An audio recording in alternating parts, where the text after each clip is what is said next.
Good girl. Wow, Molly. Straight on.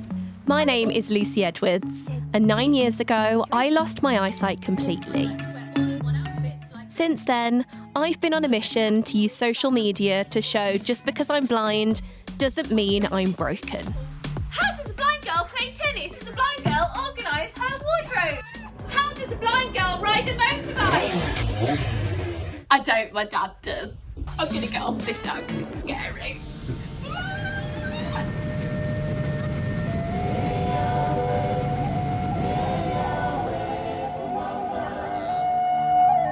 When I first lost my sight, it felt like my world had shrunk forever. But now I'm embarking on a great big African adventure in Kenya. With the help of my cane and a guide, I'll tackle some challenging terrain. And you were using my cane, weren't you? It's the toughest thing I've ever done. Come face to face with the effects of rhino poaching. You know, he's meant to teach people a lesson. He's meant to be here to get people to understand that you shouldn't be poaching these beautiful animals. And end up meters away from some very hungry lions. Here he is. Are we going to hear a lion and a buffalo? Yes. He wanted to hunt. But the real highlight of my trip will be experiencing what's been called one of the great spectacles of the natural world, the Great Migration. So this is the eighth wonder of the world. Each year, tourists from around the globe flock to see over 1.5 million wildebeest, risk their lives, avoiding predators like lions and crocodiles, as they make their way from the Serengeti in Tanzania to the Masai Mara in Kenya in search of fresh grass. But how can someone like me experience a must-see spectacular like this? Well, I'm going to try and find the answer to How does a blind girl go on safari?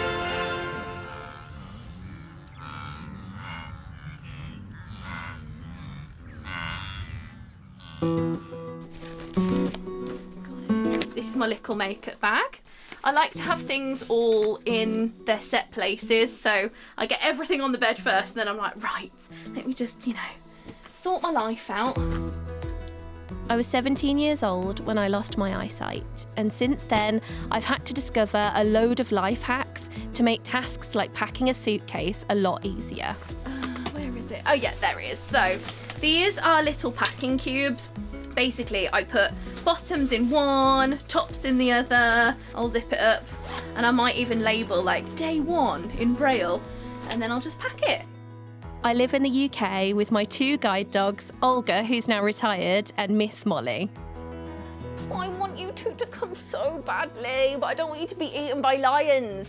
You're going to be eaten if you come, so you've got to stay with Nanny. I've got to put you in the car now, my lovelies. It's like my left arm's being chopped off, girls. She ultimately allows me to experience the world in a way where I don't get overwhelmed because she's got it. You spin me right round. And it's not going to be like that in Kenya. It's going to be me and my cane. Not being able to take Molly, it does scare me. So I've got a new passport, and it has Braille on it, says passport there. The flight from London to Nairobi takes just under 9 hours. Can't articulate properly. I'm like, are we gonna be okay? Bye now. Bye bye now. Oh, it's somewhere here. It says 0.3 away, Frederick. Yeah, it is. No, thank you. Nairobi. Kenya's capital has a population of around 4.5 million people, and is the country's largest city. It's my first ever morning here in Africa, and I'm in a completely new environment without the help of my guide dog Miss Molly. Nairobi is a place where many safaris begin. Going from But as I'm only staying here for a couple of days, I'm going to try and explore a bit, and my first challenge is to cross this busy road. That's up so close. Okay. Right. Still hear it all coming.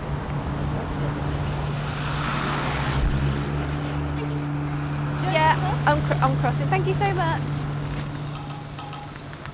Thank you. That's lovely of you. This is the middle section.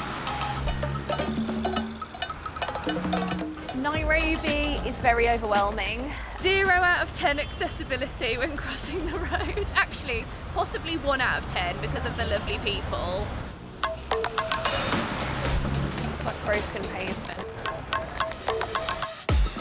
A guy actually grabbed my cane, but I didn't know what was happening. And that to me kind of puts me in a panic mode because I'm like, how can I control this situation? What am I going to do? I really wanted Miss Molly because she just tells me with her little face, she like tilts it to the left or right where shop doors are and things. So relying on my cane, it's like there's just so much stuff in the way. It feels like I'm in a festival actually with all the crowd noises.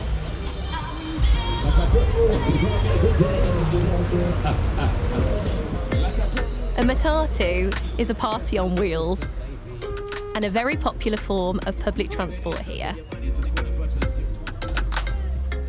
Each one is decorated with images of famous TV shows, rappers and sports teams, which is great unless you're visually impaired.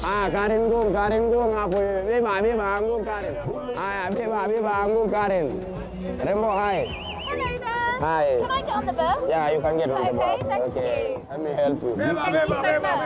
Slowly. Yeah. Right foot up. Yes, slowly. Staircase. This is really not like the 110 to Birmingham that I used to get to school. I can't hear anything other than the music. How am I meant to know where I am? Don't know.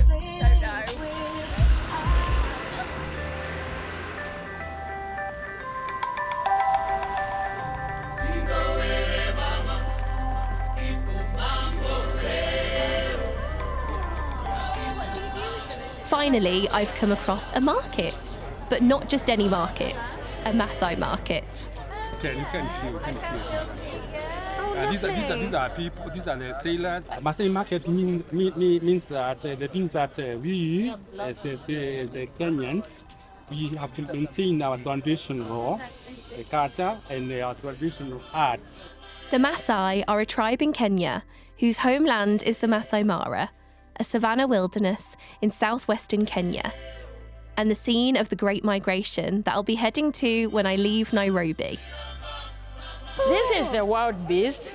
This one is the wildebeest. So what does he look like? These are the legs. Yeah. Where about here? Here is the ears. Oh, that's the ears? Yeah, the ears. So Oh, they've got when weird ears. I didn't know they felt like that. these are they are these ones. Yeah. How much is he? Like how? 500. Could you do me for 400? I can do for you. The market was great fun, and I felt like I really got to experience Nairobi, but beneath the smiles, I must admit, I'm completely overwhelmed and really missing my guide dog, who helps me to make sense of the world.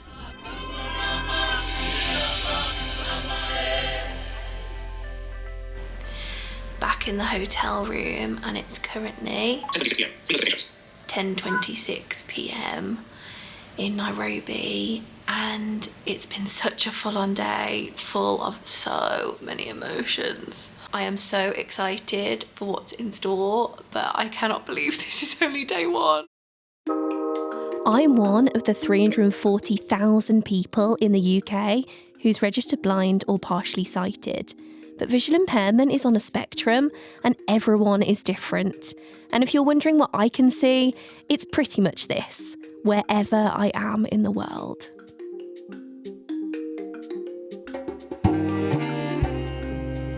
When I first went blind, the world became a scary place, and I never dreamed that one day I'd be going on a safari in Africa.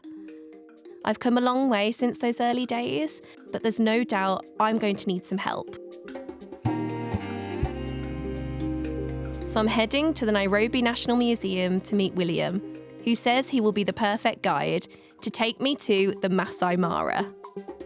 Hi. Hello. Oh, hello. How are you? William. Lovely to meet you. I'm Lucy. I'm William. Pleasure to meet you. I know that this is a little bit forward, as we've just met, but I wondered if you could audio describe yourself just so I can build a picture of you in my mind. So, I am 5'9". Okay, yeah, I can hear where your voice, Yes, I'm 5'9". I like short hair. You can touch my hair. I love short hair. Okay, lovely. I don't have any beard. Oh, okay, and what are you wearing? I'm wearing a green sweater, fluffy sweater. Oh yeah, And I'm wearing a khaki shorts. Yes, I'll be your eyes for today. And I have a small surprise for you. You do? I do. Oh, okay, that sounds really cool.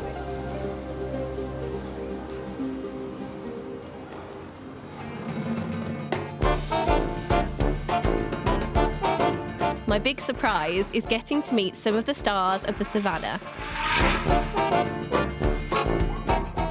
The Great Hall of Mammals is a collection of taxidermy animals which have been in the museum for years. But not every visitor gets to get up this close and personal. So a zebra has one color and the other color on the top. The whole of the mouth is black. Okay. So we say a zebra is black and white on the top. I think touching taxidermy animals initially was like, what? Do the teeth look like traditional human teeth? Like human teeth, but much bigger than human teeth, 2 times bigger. They're a bit, I don't know, how are they going to smell? How am I going to feel when I'm touching these dead animals? Let's put it bluntly. Yes, I want you to touch the eyebrows. I was like, no, Lucy, just experience it completely and wholly. This is one of your main senses now, touch. And how you know an elephant is right-handed or left-handed is by the tusk. So this elephant is right-handed. It's right-handed? Is right-handed. The shorter the tusk, that's the side that it uses most of the time. And another thing, when he wants to warn you, you'll see him flapping 1, 2, 3. Another thing about the giraffe, it has the biggest heart. The heart of a giraffe is 14 to 15 kilos, so that it can pump the blood up there.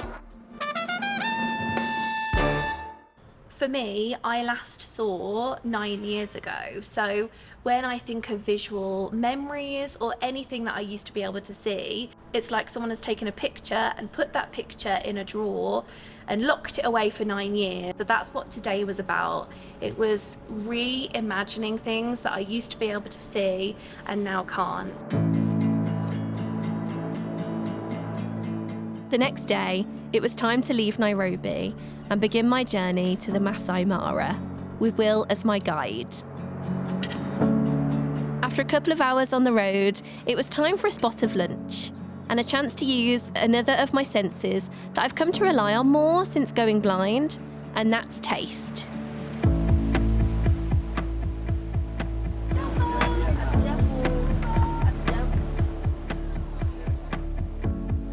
Oh my god, it feels spiky like a pine cone. What colour is it? It's green. Oh yeah, it smells yellow. It smells like a green apple. Thank you. Yes. Oh wow. The thorn melon was like nothing I've ever tasted before. It was crossed between a banana and a melon.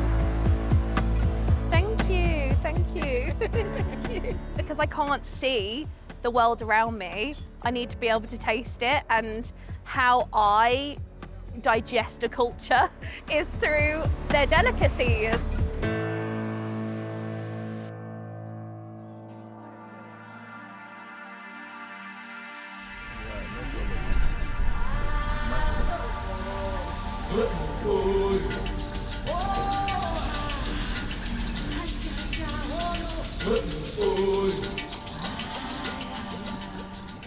All vegeta.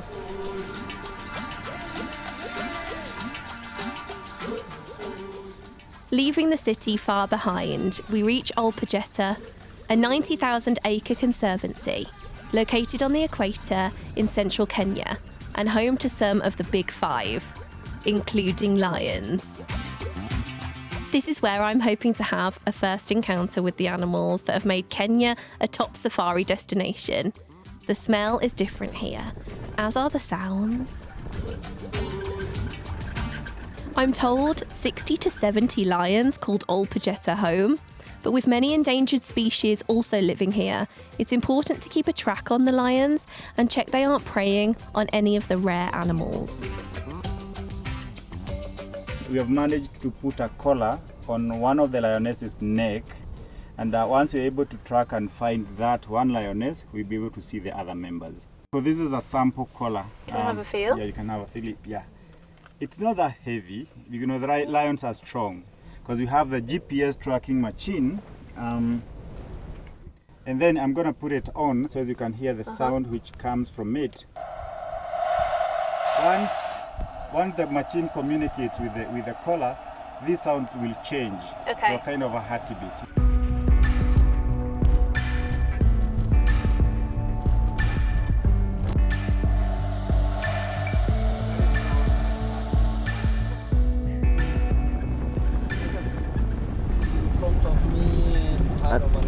An elephant. So these two are young males. They're very close. I want you to listen to them because they're eating grass just close to me.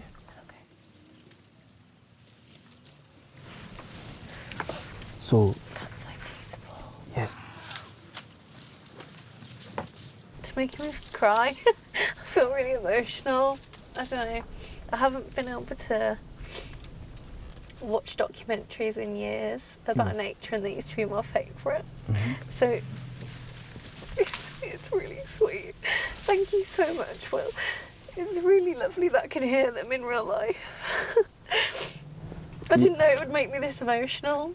Okay. It's good you can hear them. Yeah.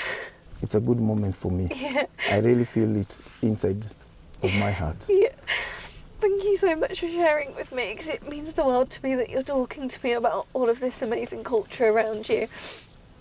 Because it's just so special that because I can't see it, I can hear them. So yeah, thank you. You're so welcome. You're so welcome. So I hope we'll see more. Yeah, hopefully. And I want you to listen and smell the environment. Yeah. And I'll try my level best to teach you whatever I have inside my heart and whatever I know. I will try my level best to do that. I will. Safari is said to be a game of chance, and you aren't always going to be lucky and find what you set out to seek. But when it feels like all hope is lost, No. Faint. Louder. So they're in between this direction.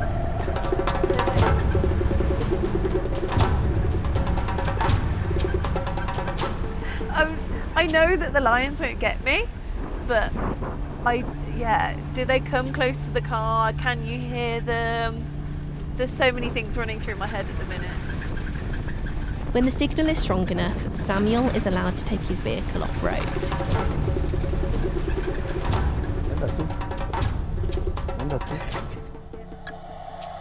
They are Do there. you?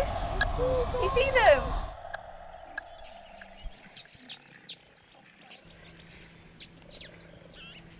Oh, I can hear her a little bit. I guess she is breathing quite heavily, isn't she? So we have two female lions. We have one which is called Lucy. So this is Lucy. Behind me. Yeah, behind you. How far away? Is very, very close. And Vanessa is just on the branches sleeping. So they're two sisters. And there's a cub. Lucy's cub is just right in front of you, just about 6 meters just from you. Lions are like cats. Mm-hmm. Daytime, they are sleeping. Yes. They hunt early in the morning or at night. Does she look like the Lion King? She would come out the Lion King, because that's the last memory of lions I have. Yes, yes, she looks like the Lion King. Yes, she does. And the cub that we see there looks like exactly like the cub which was in Lion King. Oh. Exactly.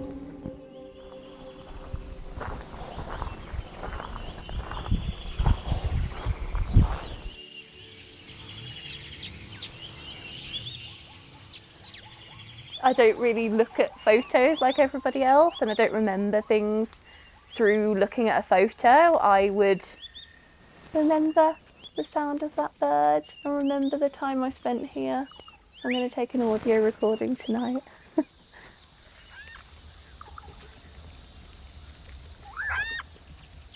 Sound is an important sense for me, but sight no longer is. So when night falls around here and darkness descends, I'm no longer at so much of a disadvantage as the bush really comes to life. Okay, lovely. Talk about what you're going to see while we're in the car. I prefer night safaris because I feel like all the animals are at my level. And I feel quite equal with my environment at night time.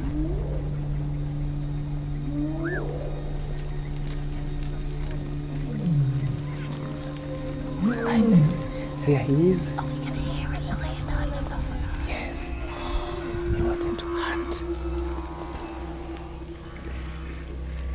Where? No, it's see the lion chasing them? You see? Are they running away? Yeah, from the lion. He's chasing them. Let's Two lions. Let's drive closer. Let's drive closer Let's to go, them. let's go.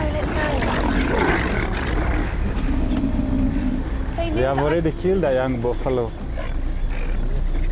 No way. It's on your left. Oh, what are they doing now? And it was, you heard the rip. Smell, Yeah, I it's can so disgusting. the smell. It was like they were chewing something really soft.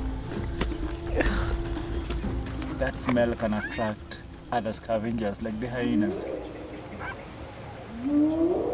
The sounds and smell of a bush kill are like nothing I've ever experienced before.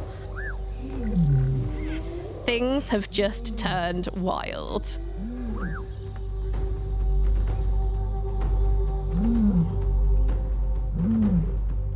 I can't believe I've just heard what I've just heard.